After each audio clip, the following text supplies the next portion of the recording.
the 13th tribe, the Khazar Empire, and its heritage.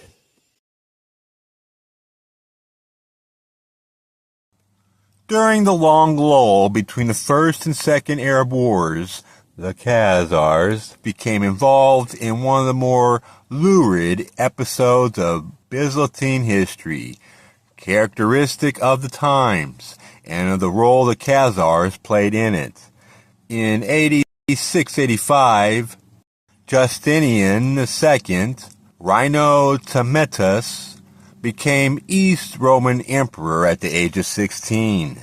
Gibbon, in his immutable way, has drawn the youth's portrait.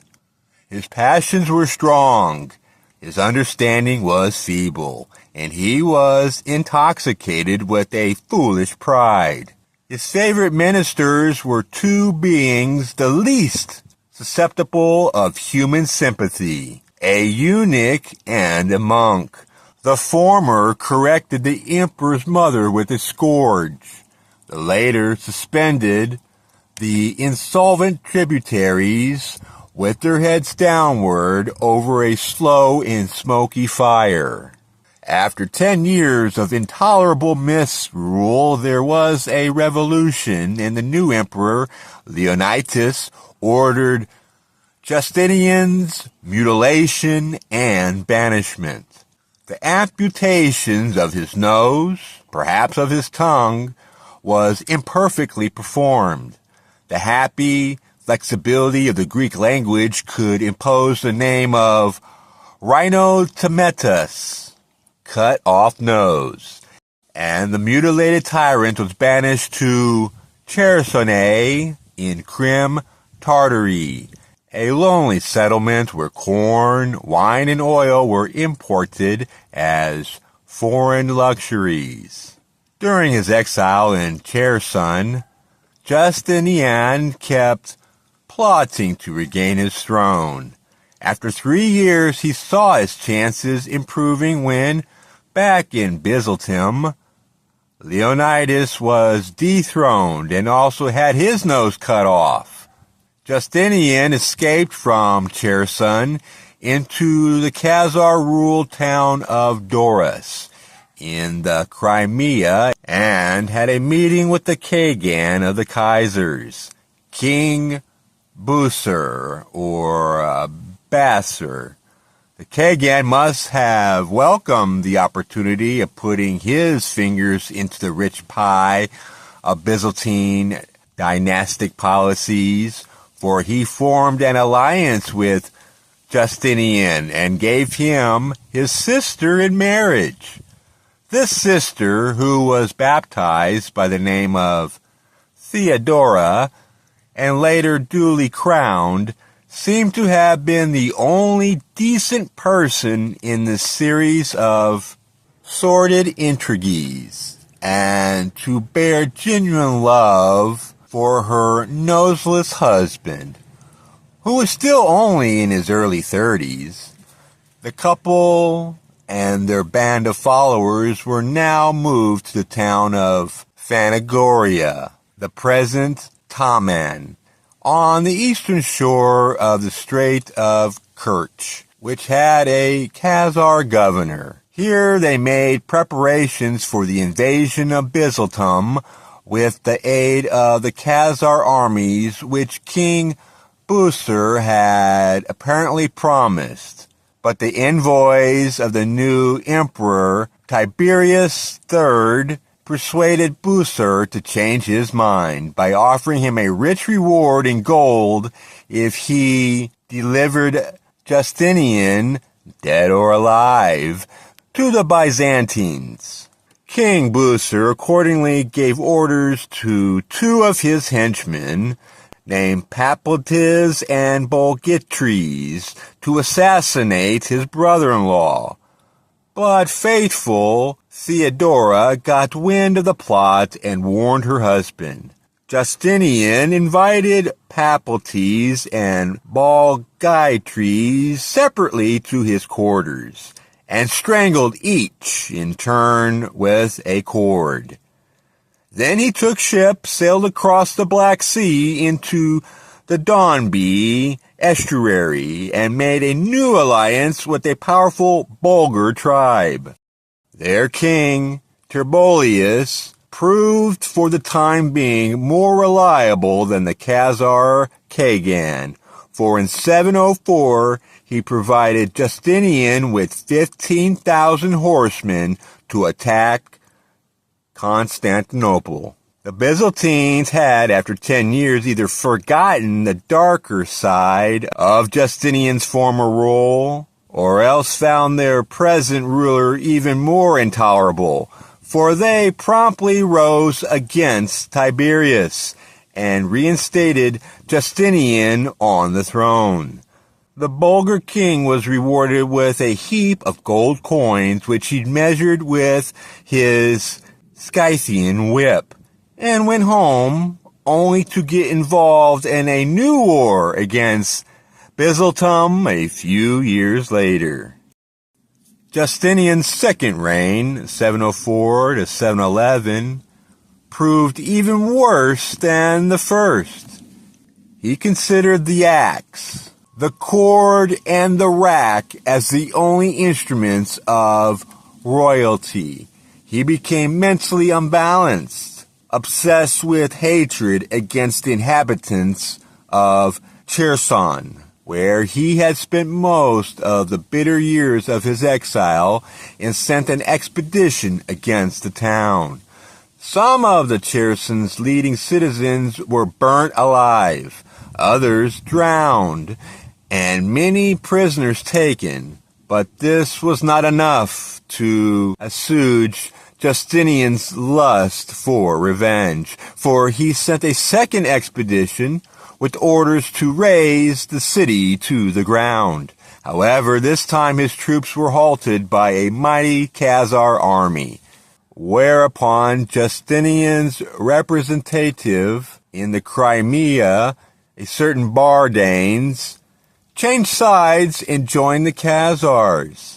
The demoralized Byzantine expeditionary force abjured its alliance to Justinian and elected Bardanes as emperor, under the name of Philippicus.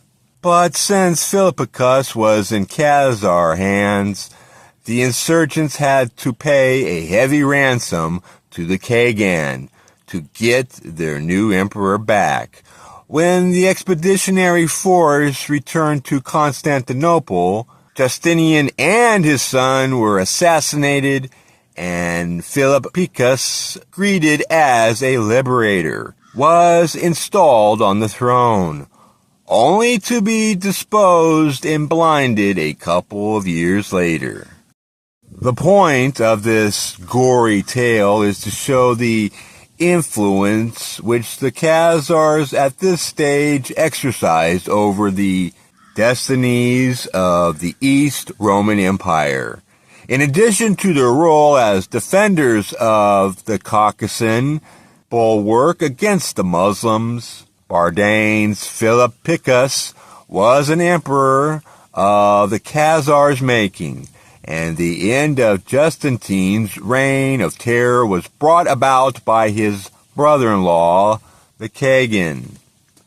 To quote Dunlop, "It does not seem an exaggeration to say that at this juncture the Kagan was able particularly to give a new ruler to the Greek Empire."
From the chronological point of view, the next event to be discussed should be the conversion of the Khazars to Judaism around AD 740. But to see that the remarkable event in its proper perspective, one should have at least some sketchy idea of the habits, customs, and everyday life among the Khazars prior to the conversion. Alas, we have no lively eyewitness reports such as Priscus' descriptions of Atan's court. What we do have are mainly second-hand accounts and compilations by Byzantine and Arab chroniclers, which are rather schematic and fragmentary, with two exceptions. One is a letter purportedly from the Khazar king to be discussed in Chapter 2. The other is a travelogue by an observant Arab traveler, Ibn Fadlan.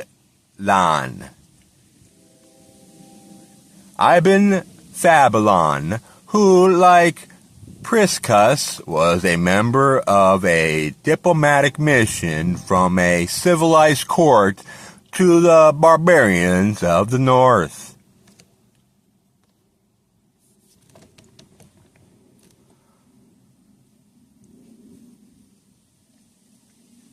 The court was that of Caliph al-Muqtadir.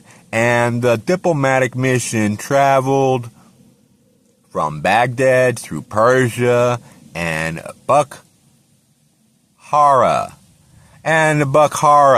to the land of the Volga Bulgars. The official pretext for this grandiose expedition was a letter of invitation from the Bulgar king, who asked the Caliph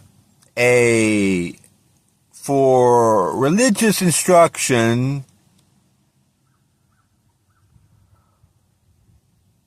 for religious instructors to convert his people to Islam, and who asked Caliph A for religious instructors to convert his people to Islam, and B to build him a fortress which would enable him to defy his overlord, the king of the Khazars. The invitations, which was no doubt prearranged by earlier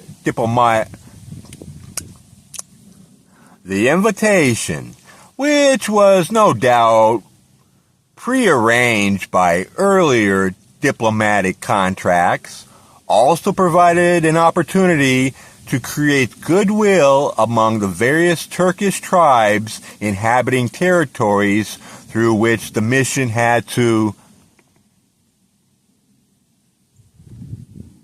pass.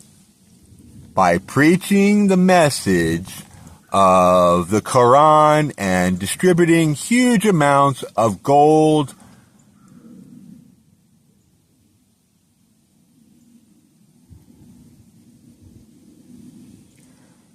bakshish.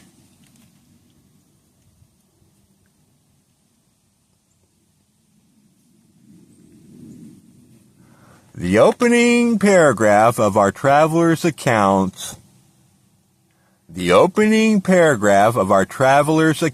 read, "This is the book of Hamad ibn Fadlan, Ibn al-Abbas, Ibn Rasid, ibn Hamad, an official to the services of General Muhammad ibn Sulayman, the ambassador of Caliph al-Muqtadir. The ambassador of Caliph al-Muqtadir to the king of the Bulgars, in which he relates what he saw in the land of the Turks, the Khazars, the Rus, the Bulgars, the Bashkirs, and others, their varied kinds of religion, the histories of their king, and their conduct in many walks of life.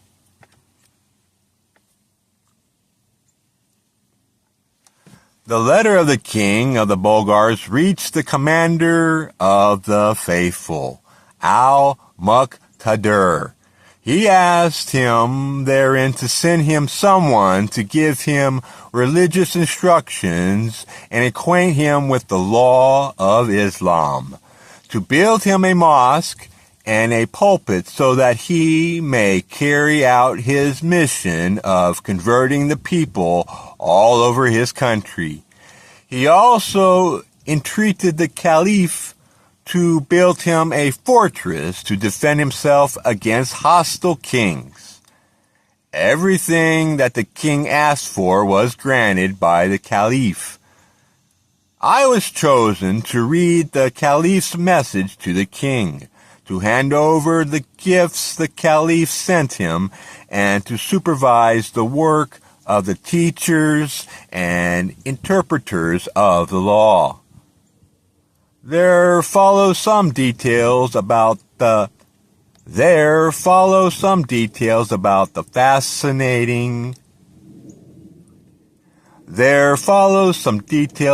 financing of the mission and names of participants.